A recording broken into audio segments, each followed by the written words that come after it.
యేసుక్రీస్తు నామములో మీ అందరికీ నా హృదయపూర్వకమైన వందనాలు. ఈ దినమంతా నా ప్రభువు మీకు తోడై ఉండి క్షేమకరమైన మార్గాలలో దీవెనకరమైన చోట నా దేవుడు మిమ్మల్ని అందరినీ నిలబెట్టి దీవించును గాక.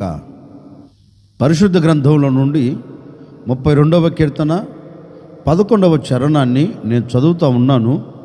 మీ పరిశుద్ధ గ్రంథమైన బైబిల్ తెరిచి చూడండి.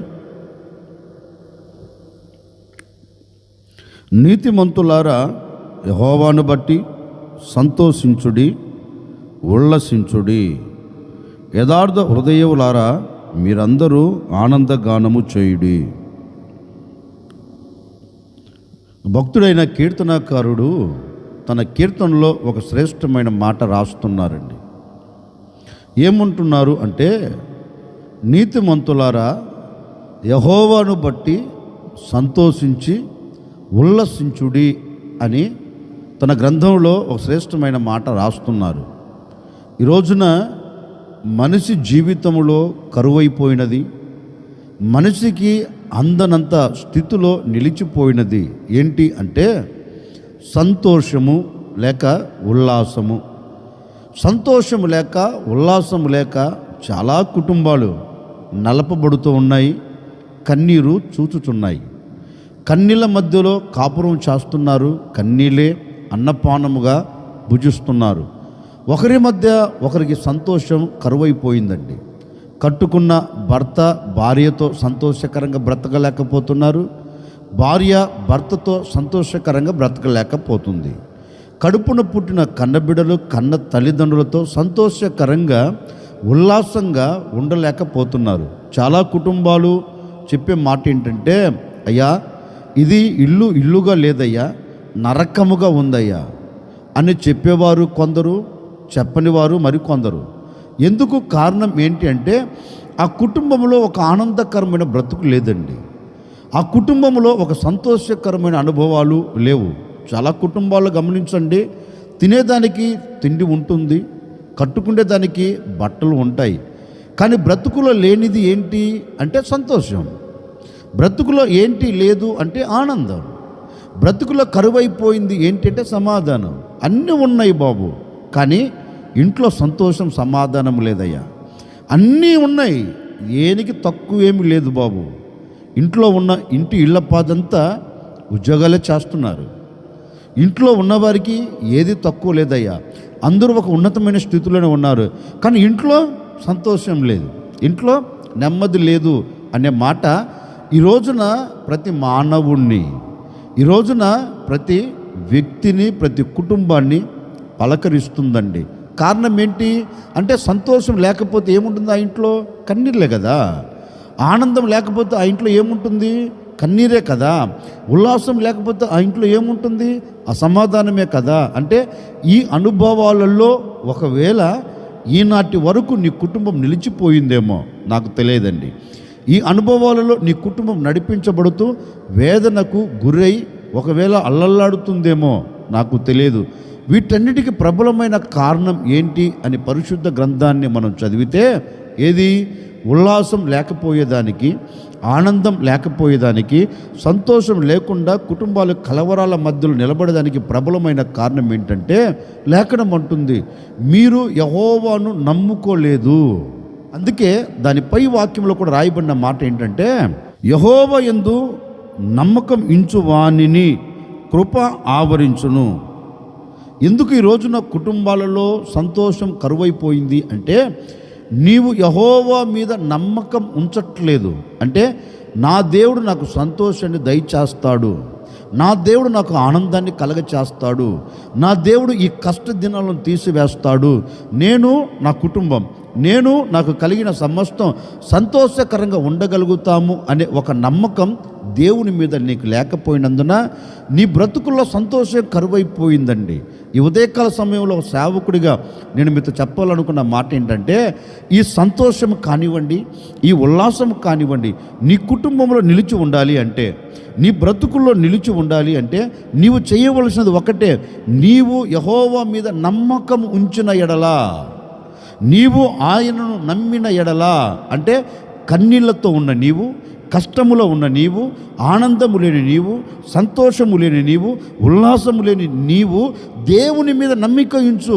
తప్పక నా దేవుని మీద నేను నమ్మకం ఉంచాను గనుక నా దేవుడు ఈ అనుభవాలను తీసివేసి నా బ్రతుకునకు ఒక సంతోషాన్ని కలగచేస్తాడు, నా బ్రతుకునకు ఒక ఉల్లాసాన్ని దయచేస్తాడు అని ఒక నమ్మకం నీవు దేవుని మీద ఉంచగలిగితేనండి, నమ్మిన ఏ వ్యక్తిని కూడా ఆయన చెయ్యి విడిచిపెట్టడే, నమ్మిన ఏ వ్యక్తిని కూడా ఆయన దూరం చేసుకోడే, నమ్మిన ఏ వ్యక్తి జీవితంలో కూడా వేదనను ఆయన చూచేటట్లుగా చేయడే, ఆనందం చూచున్నట్లుగా నీవు ఆయనకు సమీపంగా ఉండేటట్లుగా ఆయన నీ పట్ల అద్భుతం చేస్తాడు.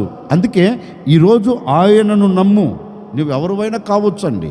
నీవు ఏ స్థితిలో నిలబడి ఈ మాటలు వింటున్నా, ఏ పరిస్థితులు నిన్ను ఆవరించి ఈ మాటలు వింటున్నా వరకు నీవు మనుషుని నమ్మి వేదనకు గురి అయ్యావేమో, నీవు మనుషుని మీద ఆధారపడి ఆవేదనను చూస్తూ వచ్చావేమో, నీవు నమ్మిన వారే నిన్ను కంట కన్నీరు పెట్టేటట్లుగా చేశారేమో. నాకు తెలియదండి, మానవుని నైజం ఏంటంటే నమ్మిన వారిని మోసం చేయటం, నమ్మిన వారి కంట కన్నీరు కార్చేటట్లుగా చేయగలిగిన వాడు మానవుడు. కానీ నీవు నమ్మిన మానవుడు నిన్ను మోసం చేయొచ్చు, నీవు నమ్మిన వాడు నిన్ను అదో పాతాళానికి త్రొక్కి పడవేయచ్చు. కానీ నీవు దేవుణ్ణి నమ్మితే, నేను ప్రకటించే యేసుక్రీస్తును నమ్మితే, ఎక్కడ నీవు కూరుకొని పోయినా, ఎక్కడ నీవు కుమిలిపోతున్నా, ఎక్కడ నీవు అలాగే గొప్పగా కోల్చబడినా ఆ చోట నుంచి నా దేవుడు నిన్ను లేవనెత్తి నీ కంట కన్నీరు తుడిచివేసి నీ హృదయమునకు ఆనందాన్ని కలగచేస్తాడు. మరలా నీవు ఉల్లసించున్నట్లుగా, మరలా నీవు పరవశించున్నట్లుగా, నీవు పరవలు త్రొక్కున్నట్లుగా దేవుడు ఒక అద్భుతమైన కార్యం జరిగిస్తాడు. ఆ అనుభవాలు నీకు కావాలంటే ఈరోజు నువ్వు దేవుణ్ణి నమ్మితే, నీవు దేవుని మీద ఆధారపడితే ఆయన నీవు ఆనందపడేటట్లుగా నీ కుటుంబం పట్ల అద్భుతం జరిగించబోతున్నాడు. నీ కుటుంబానికి ఉల్లాసాన్ని దయచేయబోతున్నారు. ఈనాటి వరకు లేని సంతోషం, ఈ క్షణం వరకు లేని ఉల్లాసం, ఈ మాటలు వింటున్న నాటి నుండి, క్షణము నుండి నా ప్రభు నీకు ఉల్లాసాన్ని కలగచేయబోతూ ఉన్నాడు. నా ప్రభు నీకు సంతోషాన్ని కలగచేయబోతున్నాడు. ఎలాంటి మరణకరమైన పరిస్థితుల్ని ముంగిటి నిలబడినా వాటి నుండి నా దేవుని బయటికి తీసుకొని రాబోతూ ఉన్నాడు. ఎలాంటి క్లిష్ట పరిస్థితులు నిలబడినా నీవు సంతోషం చూచినట్టుగా అద్భుతం చేయబోతూ ఉన్నాడు. వాటన్నిటిని అణచివేయబోతూ ఉన్నాడు. అందుకే లేఖనంలో కూడా చక్కని మాట రాయబడిందండి. యూదా ప్రజలు దేవుని సన్నిధిలోనికి వెళ్ళి ఎలుగెత్తి ప్రార్థన చేస్తున్నారండి. అంటే వారికి కలిగినది ఏంటి అంటే మరణం. వారిని పలకరించేది ఏంటంటే మరణం. మరణం వారిని పొంచి ఉండగా, మరణం వారి ముంగిటి నిలబడి వారి హృదయ తలుపును తట్టుచూ ఉండగా యూదా ప్రజలందరూ చేరి దేవుని సన్నిధిలో ఎలుగెత్తి ప్రార్థన చేస్తున్నారండి. అంటే యెహోవాను నమ్ముకున్నారు, యెహోవా మీద ఆధారపడ్డారు. ఇక ఆయన దిక్కని ఆయన పాదాలు పట్టుకొని మొరపెడుతున్నారు, అయ్యా శాసనం బయలుదేరింది, ఏం చేస్తావో తెలియదు, నీవు మాకు సహాయం చేయాలి, ఈ కన్నీళ్లు తుడిచివేయబడాలి, ఈ క్లిష్ట పరిస్థితుల్లోంచి మేము సజీవుల మధ్యలో నిలబడాలి, ఏం చేస్తావో మాకు తెలియదని వారు దేవుని సన్నిధిలోనికి వెళ్ళి దేవునిని నమ్మి దేవుని మీద ఆధారపడి వారు ప్రార్థన చేస్తుంటానండి. ఏ దేశంలో అయితే మరణం ప్రకటించబడిందో ఆ దేశంలో దేవుడు మరణాన్ని నిరర్ధకం చేసి మరణావస్థలోనికి వెళుతున్న ప్రజలకు ఏం కలగచేశాడు? కన్నీళ్ళ మధ్యలో ఉన్న ప్రజలకు ఏం కలగచేశాడు? కన్నీరును తుడిచివేసి వారి హృదయం నిండా ఆనందాన్ని దయచేసి వారి కంటి నిండా ఆనందాన్ని కలగచేసి వారి కంట కన్నీరు కనపడకుండా దేవుడు తుడిచివేశారు. లేఖనంలో రాయబడిన మాటని తెలుసండి. ఆ దినమున, ఏ దినమున? వారు యెహోవాను నమ్మిన దినమున. ఏ దినమున? యెహోవాను ఆధారము చేసుకున్న దినమున, యెహోవా యొద్దకు వెళ్ళిన దినమున దేవుడు వారి ప్రార్థనను విని వారి కంట కన్నీరు రాకుండా తుడిచివేయుటకు హస్తాన్ని చాపాడండి. లేఖనం అంటుంది, ఆ దినమున వారు దుఃఖమును మాని సంతోషం వచ్చిన నెలని సంబరాలు చేసుకున్నారంటండి. ఆనందగానములతో కొనసాగించబడ్డారంటండి. వారి హృదయం ఉల్లసించిందంటండి.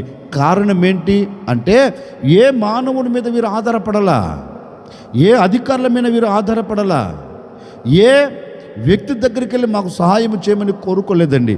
తిన్నగా దేవుణ్ణి నమ్మారు. వారు ఆరాధించే దేవుణ్ణి నమ్మారు, వారిని సృష్టించిన దేవుణ్ణి నమ్మారు గనుకనే వారి బ్రతుకులో ఏం కలిగిందంటే కన్నీరు తుడవబడి, కంట కన్నీరు కొట్టివేయబడి వారి హృదయంకు ఆనందం కలిగి సంతోషంతో బ్రతికారంటండి. ఇప్పుడు నేను కూడా మీతో చెప్పాలి అనుకున్న నా దేవుని మాట ఏంటంటే, నిజమే, ఒకవేళ మరణము లాంటి పరిస్థితులు నీ ముంగిటి నిలబడ్డాయా, ఆర్థిక ఇబ్బందులు నిన్ను వేదనకు గురి చేస్తున్నాయా, అనారోగ్య వ్యవస్థ నిన్ను గొప్పగా కూల్చి పడవేస్తుందా, నీ కుటుంబంలో నెమ్మది లేకుండా, ప్రశాంతత లేకుండా, శ్రమలన్నీ నిన్ను చేరి నిన్ను చుట్టు పడవేసి ఒకవేళ నిన్ను మరణావస్థలకు తీసుకుని వెళుతున్నాయా, ఏ క్షణం ఏం జరుగుతుందో, ఏ క్షణం ఏది వినాలో, ఏ క్షణం ఏది జరుగుతుందో అనే ఆలోచనతో గొప్పగా కూల్చబడుతున్నావా? భయపడవలసిన అక్కర్లేదండి. ఏ పరిస్థితి అయినా కావచ్చు. చివరి క్షణము, ఒకవేళ ఈ చివరి క్షణంలో నా దేవుని మాటలు వింటున్నావేమో, అయినా పర్వాలేదు. ఈరోజు దేవుని మీద నువ్వు ఆధారపడితే, ఒక్కసారి దేవుని నమ్ము. ఇప్పటి వరకు మనుషులను నమ్మి మోసపోయావు కదా, ఇప్పటి వరకు మనుషులు నమ్మి మరణావస్థలోనికి వచ్చావు కదా, ఇప్పటి వరకు మనుషులను నమ్మి గొప్పగా కూల్చబడ్డావు కదా.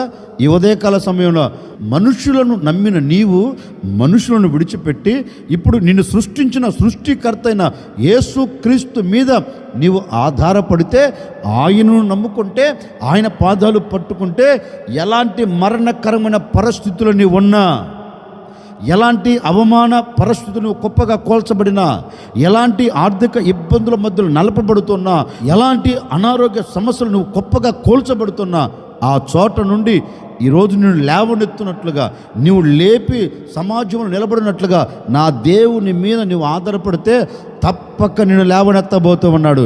నీ కన్నీరును తుడిచివేయబోతూ ఉన్నాడు. నీ హృదయమునకు ఆనందాన్ని కలగ చేయబోతూ ఉన్నాడు. యూదా ప్రజల మీద మోపబడిన మరణంను కొట్టివేసిన దేవుడు, యూదా ప్రజలకు అడ్డుగా నిలబడిన అడ్డుబండలు తప్పించిన దేవుడు, నీకు అడ్డుబండలుగా నిలబడిన శ్రమలు కావచ్చు, ఆటంకాలు కావచ్చు, ఇబ్బందులు కావచ్చు, ఇరుకులు కావచ్చు, వేదన కావచ్చు, కష్టం కావచ్చు, ఎలాంటి నష్టమైన కావచ్చు అండి, ఈ రోజున నా ప్రభు దాన్ని కొట్టివేయబోతూ ఉన్నాడు. సదును భూమిగా మార్చబోతూ ఉన్నాడు. నిశ్చయముగా నా దేవుడు నీ మీద మోపబడి ఉన్న శిక్షను రద్దు చేయబోతూ ఉన్నాడు. నీవు ఆనందకరంగా, ఉల్లాసకరంగా బ్రతుకున్నట్లుగాను అద్భుతమైన కార్యం నీ పట్ల జరిగించబోతూ ఉన్నాడు. నీవు చేయవలసినది ఒక్కటే, యెహోవాను నమ్ముకోగలిగితే, యేసుక్రీస్తును నమ్ముకోగలిగితే, యేసుక్రీస్తు మీద నీవు ఆధారపడగలిగితే, యేసుక్రీస్తు చెంత చేరి నీవే నా దిక్కు అని ఆయన గోజాడగలిగితే, నిశ్చయముగండి నా ప్రభు ఈ దినమున నీవు ఉల్లసించున్నట్లుగా, నీవు సంతోషపడినట్లుగా, నీవు ఆనందపడినట్లుగా నా దేవుడు నీ కొరకు ద్వారములు తెరవబోతూ ఉన్నాడు. నీకు ఆనందము లేకుండా చేస్తున్న ప్రతి చీకటి తొలగిపోవునుగాక, నీకు ఉల్లాసము లేకుండా చేస్తున్న ప్రతి ఆటంకాలు కొట్టివేయబడునుగాక, నీకు సంతోషము లేకుండా చేస్తున్న ప్రతి శ్రమ నీ ఎదుట నిలబడకుండా నా దేవుడు సదును భూమిగా చేయునుగాక. గనుక నీవు యెహోవాను బట్టి సంతోషముతో, ఉల్లాసముతో, ఆనందగానంతో నువ్వు సాగి వెళ్ళాలంటే నీవు చేయవలసింది ఒక్కటే, నీవు యెహోవాను నమ్మితే, నీవు యెహోవా మీద ఆధారపడితే ఆయన నీకు సంతోషాన్ని కలగ చేయబోతున్నాడు. ఆయన నీకు ఉల్లాసాన్ని కలగ చేయబోతున్నాడు. ఓ సేవకుడికి నిండు మనసుతో నేను కోరుకొని నా మాటలు ముగిస్తున్నానండి. ఈ దినము నుండి నిన్ను వెంటాడుతున్న దుఃఖం తొలగిపోవునుగాక, ఆవేదన తొలగిపోవునుగాక, కష్టాలు తొలగిపోవునుగాక, ఆర్థిక ఇబ్బందులు తొలగిపోవునుగాక. నిశ్చయముగా నీ ఆత్మీయ జీవితంలో ఎదుర్కొంటున్న సమస్యలన్నిటిని నా దేవుడు గొప్పగా కూల్చిపడవేసి నీ బ్రతుకునకు ఆనందాన్ని, సంతోషాన్ని, ఉల్లాసమును దయచేయునుగాక. ఆశ్చర్యకరుడా మీకు స్తోత్రాలు చెల్లిస్తూ ఉన్నాం.